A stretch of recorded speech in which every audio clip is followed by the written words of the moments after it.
The biggest game of the year is upon us, and it's time to make some predictions.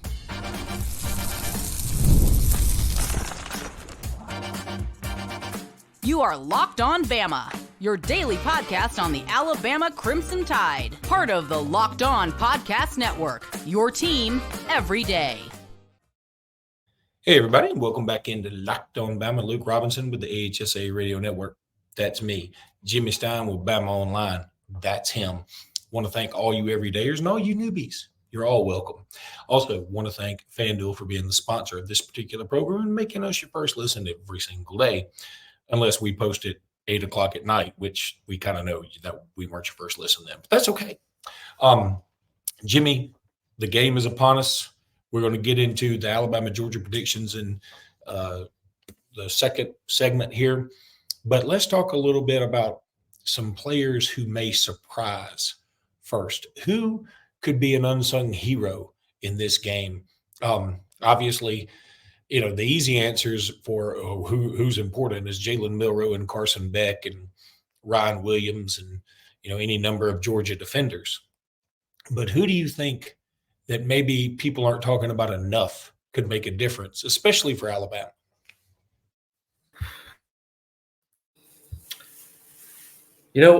I hesitate to say this because I'm not going to be the one that adds pressure, although I doubt the team listens to the show on the way to the game and the bus. That they probably should.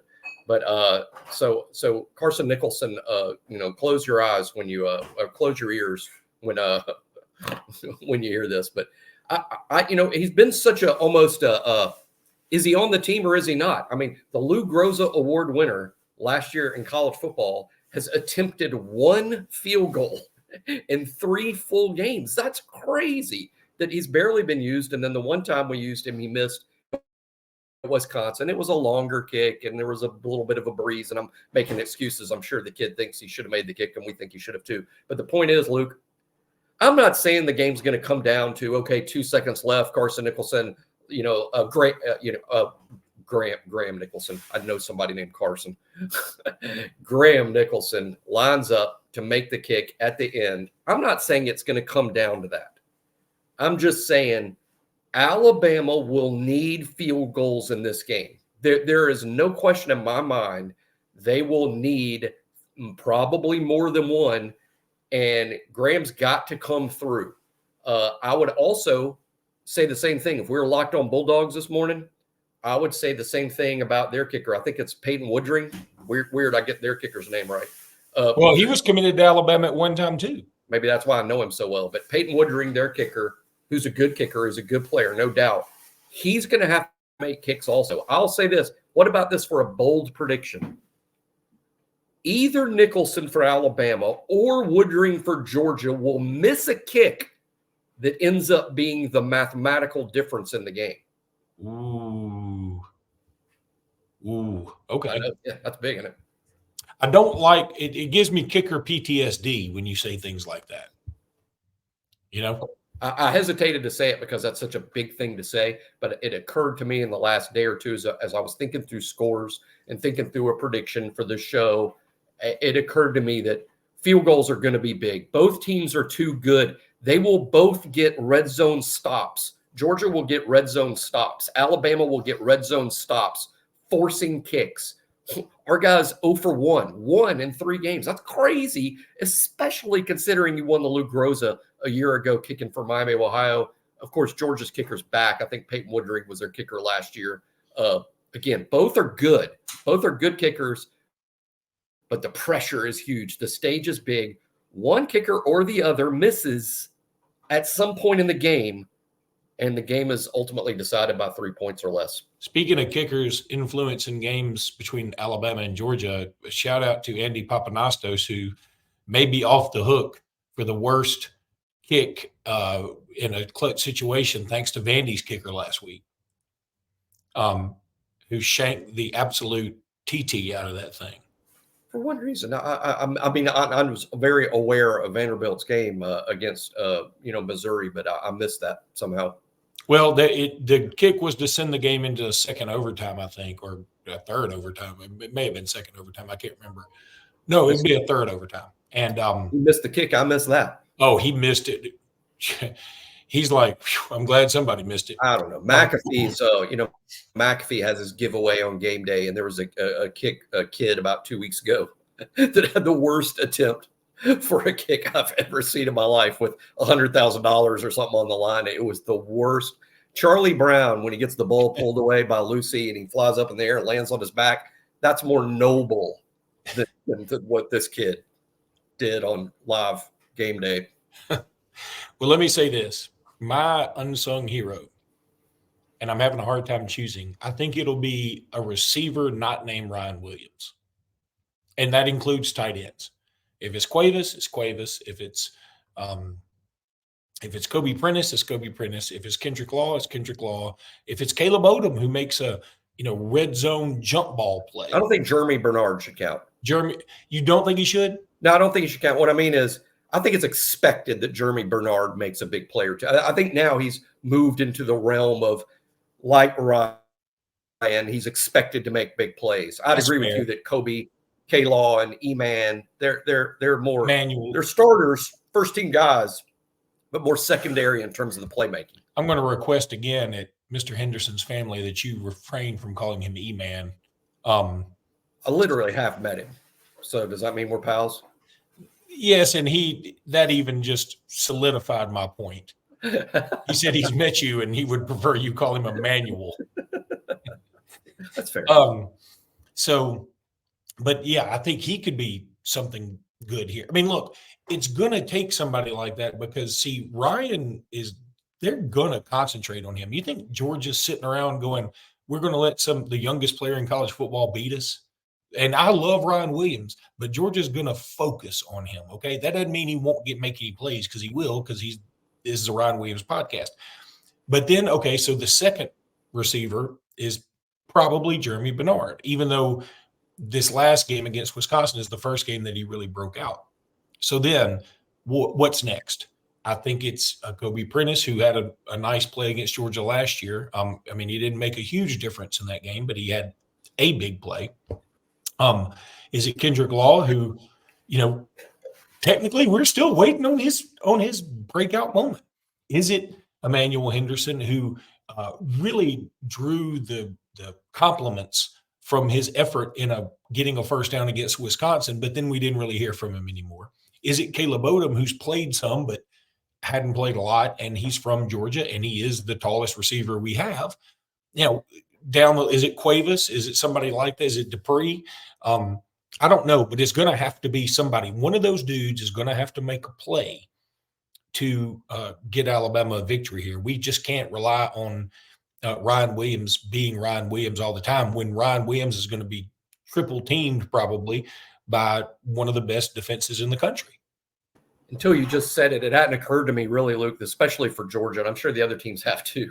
But this comes up, not in meetings, not in serious talk, but when the DB coach is hyping up his guys or they're hyping up each other and they say, over the top rude things that aren't meant for the camera, but that those conversations happen. When they're hyping each other up, they're telling you, don't let that 17-year-old beat you, but they're using more colorful language than that. But, that's probably a thing when the Georgia DBs meet and they're like, you ain't going to let some 17-year-old show you up on national TV. That stuff comes up. Yeah, I totally agree. And look, a lot of people can say that, and then that 17-year-old is going to rip you a new one because he's Ryan Williams. But Georgia does have an incredible defense, and it's just a fact. It's not. They haven't given up a touchdown. So yeah, let's not pretend. And if a touchdown had been given up and called possibly correctly, I'm not sure if it was correct or not, against Kentucky, that would have been a defensive touchdown by Kentucky. Right. Georgia has not given up a touchdown, nor have they turned over the ball.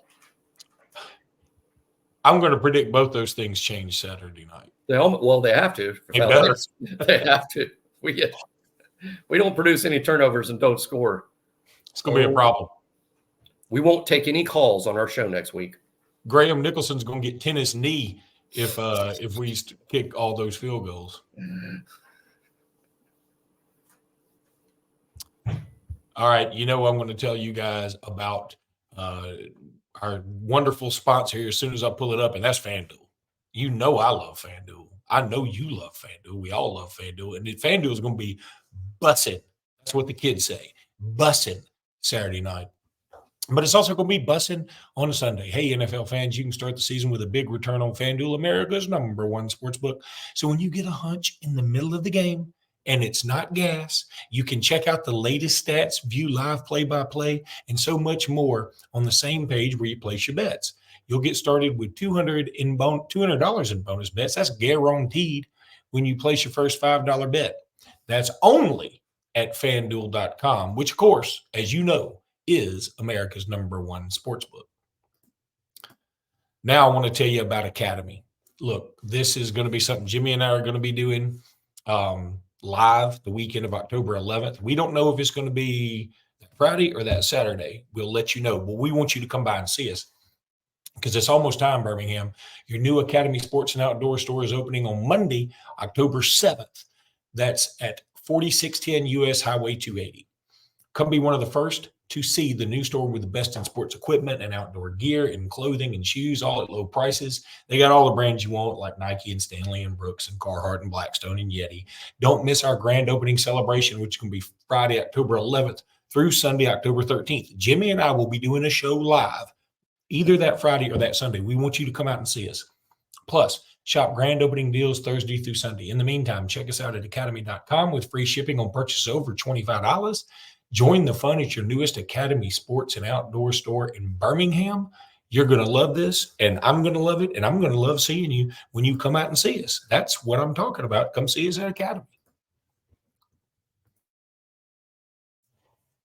Okay, so score prediction time for Bama, Georgia. And Jimmy, I'm going to tell you something. Like, I've all summer long, until Wisconsin, we're going to beat Georgia. We're going to beat Georgia.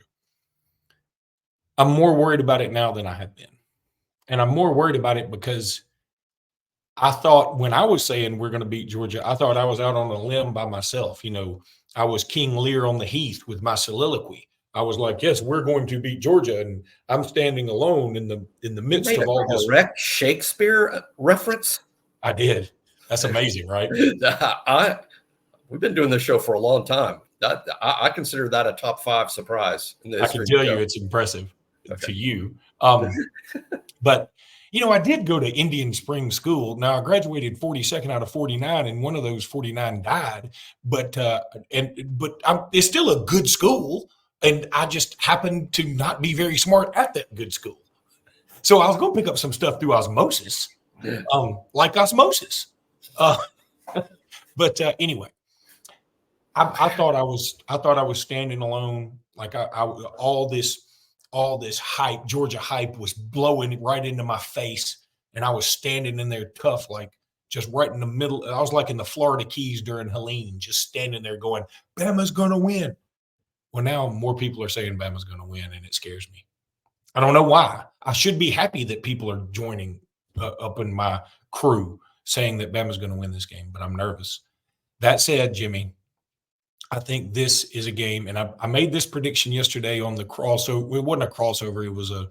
We did a triple threat with Locked On College Football with one of the Locked On Bulldogs guys, and he was super nice, by the way. Go check it out. It's out now. I've already seen it. And I said 21-20 Bama.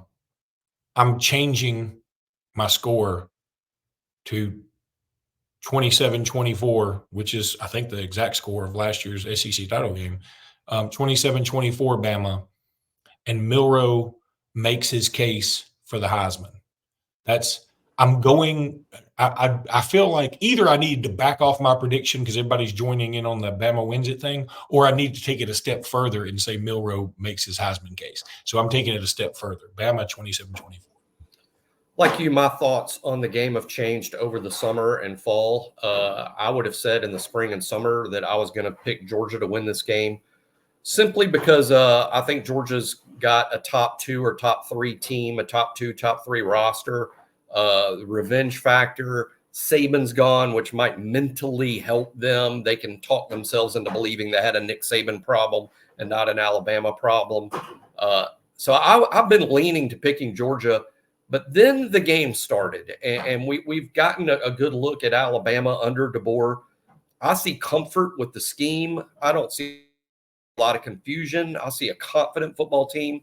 The Wisconsin game pretty much fortified my feelings, much like with you. It fortified my feelings that Alabama would find a way here. If this game was in Athens, I'd pick it the other way, to be honest. If it was on a neutral field, I might pick it another way. I think the home field makes a big difference. The noise makes a difference. And in the end, like I talked about at the beginning of the show, I think Alabama wins this game by a field goal, or Alabama wins this game with a Georgia missed field goal somewhere along the way. Weirdly, I can't change my score because I'd already locked it in. Me and Luke have the same score, identical score to Alabama last year in the 2023 SEC championship game. I've got Alabama 27, Georgia 24. Alabama makes 2 field goals. Georgia makes 1, and that's the difference in the game. I'm going to stop short of predicting this. I guess there's no punishment for predicting it and being wrong, so I will predict it. Georgia doinks off the goalpost the field goal to tie the game that would send it in overtime. That's quite specific. That's quite specific. You're calling really predicting a doink. But we've been there. Like, we've doinked enough to know what doinking does. And our doinks all seem to come against Auburn. Well, I think this Georgia doinks against Bama and off the goalpost, and the crowd goes bananas. And I don't get home till like 3 a.m, but you and I still do a podcast afterwards because I will have. There's one prediction you got wrong.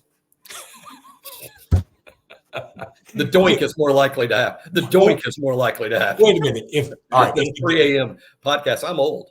I know. I won't be up raging. Jimmy, I'm likely to get up at 3 a.m. like it's a new day. No, I'm curious. Let's talk about it though, and let's talk about our scheduling technique right in the middle of this podcast. But so we're both going to the game, and the game should be over by about 10. I'm going to say I can probably be at my house right at midnight. If I'm there at midnight, we might be able to pull one off. Possible. That's possible. Okay.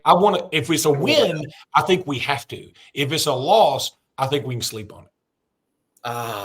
I think we've cracked the code. I think we have cracked. I'll be excited enough to where getting to bed's not going to be an easy thing to do if we beat Georgia. And on top of this, I'm still interested in other games, despite what happens in the Alabama game. And like I pointed out the other day, we have this weird schedule this week for college football TV where there are 3 games that kick off after 9 p.m., all West Coast games kicking off after 9 p.m. They're all great. All of them are good. I'm interested in all 3 games that kick off after 9 p.m. So those games will be on and still ongoing around midnight. So, I can't rule that out. No, mute. I can't believe it. A friend of mine, a friend of the program, sent me a text today, and it was just an air bubble with no text in it. And I just texted him back. I was like, huh? And he said, well, my text was on mute. And I was like, okay, that's pretty good. That's pretty good. So it's not bad. Solid. Okay. When we come back, we're going to make predictions for more college football games. But I want to welcome back an old friend, Prize Picks. Thank you, Prize Picks, for coming back. We love you. You're the best. I mean, we just love you. Let's see. Prize Picks is America's #1 daily fantasy sports app with over 5 million active members. That's a lot of members. Prize Picks is the easiest and most exciting way to play daily fantasy sports. All you have to do is pick more or less on 2 to 6 player stat projections and watch the winnings roll in. Look, you can do here's some examples. You can now win up to 100 times your money on Prize Picks with as little as 4 correct picks. So, I mean, if you bet $10 and you want to win 100 times your money, quick math, again, went to Indian Springs, that's $1,000, I think. If you get 4 correct picks, Prize Picks is the best way to get in on action in most states, including California, Texas, and Georgia. Want to play Prize Picks alongside Drewski, Joe Budden, and MMA champ Sugar Sean O'Malley? I don't know any of those people, but they seem famous. You can now find the community plays under the promos tab of the app and view entries from some of the biggest names in the Prize Picks community each and every week. I'm telling you, this is so much fun. Download the Prize Picks app today. I've used it, and use code LOCKEDONCollege to get $50 instantly when you play $5. That's code LOCKEDONCollege on Prize Picks to get $50 instantly when you play $5. You don't even need to win to receive the $50 bonus. It's guaranteed. Prize Picks, run your game, y'all, and go enjoy Prize Picks ASAP.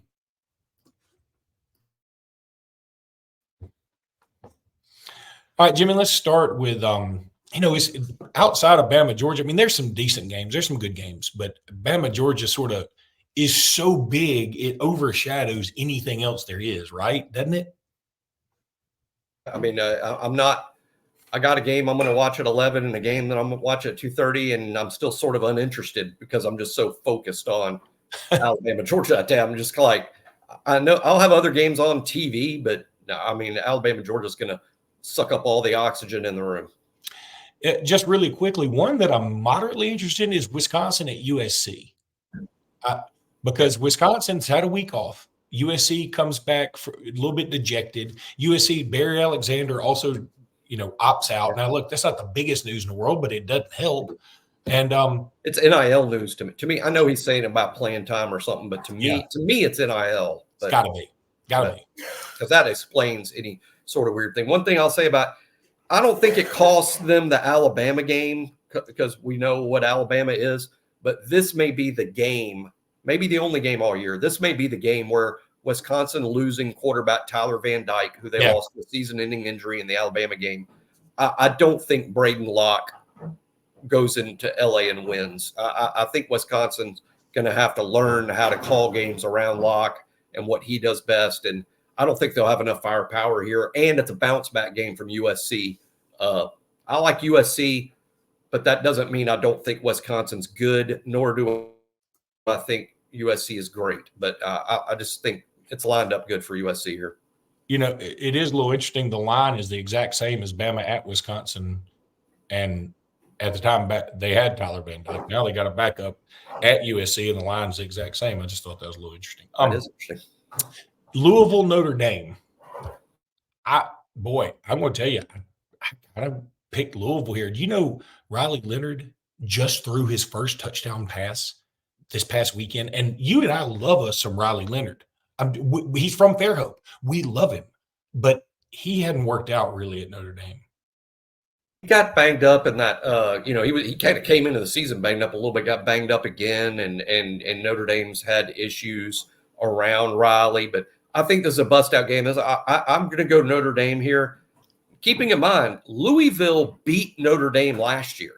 They played last year, and Louisville won this game, helped knock Notre Dame out of playoff contention. And I think Louisville might be better than they were a year ago. But I think a hungry Notre Dame team that for the rest of this season is making up for what happened in the disaster against Northern Illinois. I think a hungry, physical, vicious Notre Dame team beats Louisville. But again, maybe Louisville's got their number. They won last year. Yeah, I'm going to go Louisville here. I don't believe in Notre Dame anymore, so I'm going to go Louisville. Look, one of the most entertaining games every single year is must-watch TV. By the way, I made this point on the thing that I did with Locked On College Football.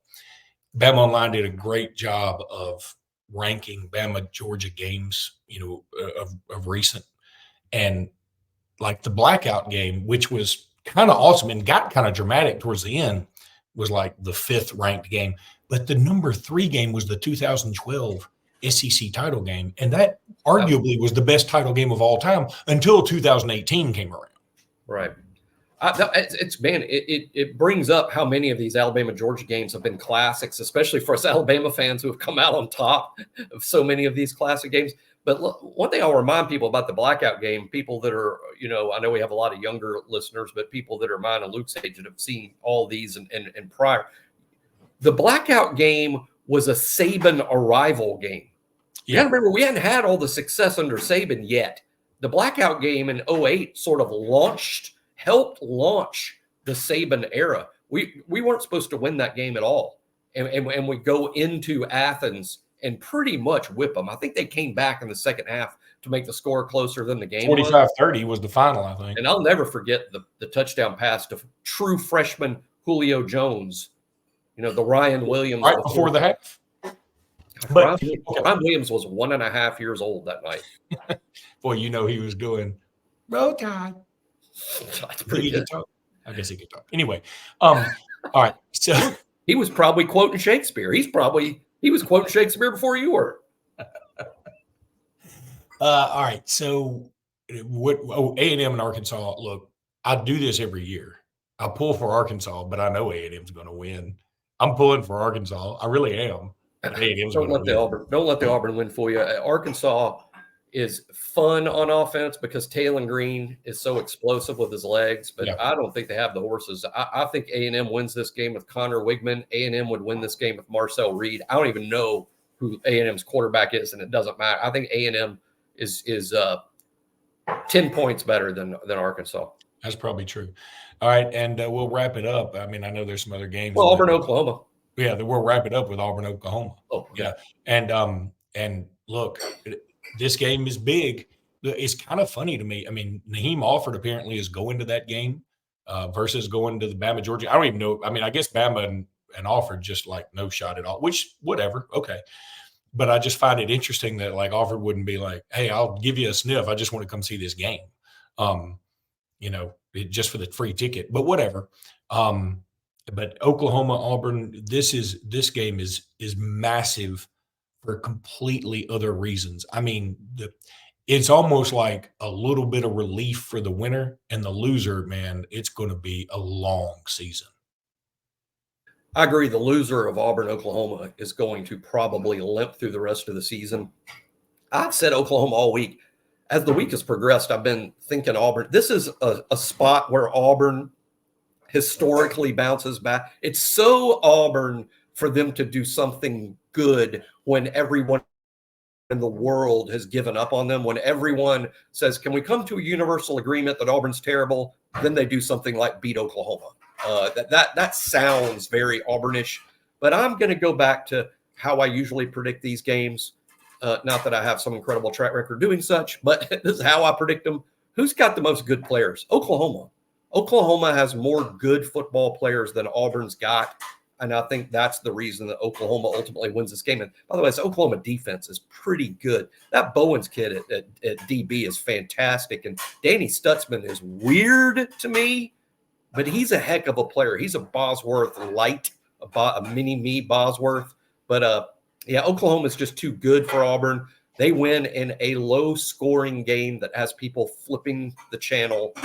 Oklahoma 12-11. Yeah. Get a bottom of the ninth 2-run double. But yeah, I think Auburn does win this because of this very reasons you said. We all agree Jordan-Hare Stadium is held together with Bondo made from pixie dust, and it's built on the graveyard of leprechauns and unicorns, and a spaceship crashed there a gazillion years ago. And it's just got all this funky voodoo about it. Now, that being said, that voodoo didn't seem – maybe New Mexico could offset the voodoo because they actually do have spaceships there. If you predicted a doink in the Alabama-Georgia game, then what crazy weirdness could happen in Jordan-Hare? If that's happening to Bryant-Denny. Exactly. But I do think Auburn wins like in some kind of weird, non-dramatic fashion, like just both teams probably don't deserve to win it, and Auburn ends up winning it. I'm going to say something like you said, 17-16, Auburn wins, and because you got a true freshman that's going in there. And look, I don't think the crowd's going to be super rowdy. I don't. Auburn's restless. The fans are restless, 100%. I know this.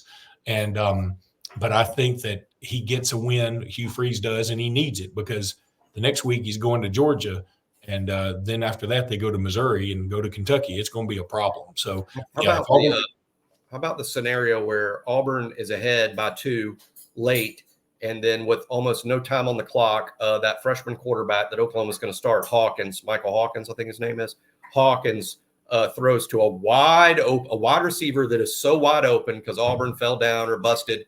the assignment, and Hawkins throws to a wide open wide receiver who's going to easily catch the game-winning touchdown, but the ball strikes a flock of wayward seabirds blown off course by the hurricane over the weekend, and the ball strikes seabirds, feathers everywhere. The ball flies up in the stands. The clock expires, and of course, Auburn wins.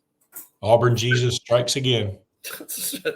That sounds like a normal weekend at Jordan-Hare. Right? That is a normal Just weekend. a typical Auburn ending, and they beat Oklahoma. All right, that's going to do it for today's pod. We'll be back probably after the game. Until then, roll tide, everybody. Roll Tide.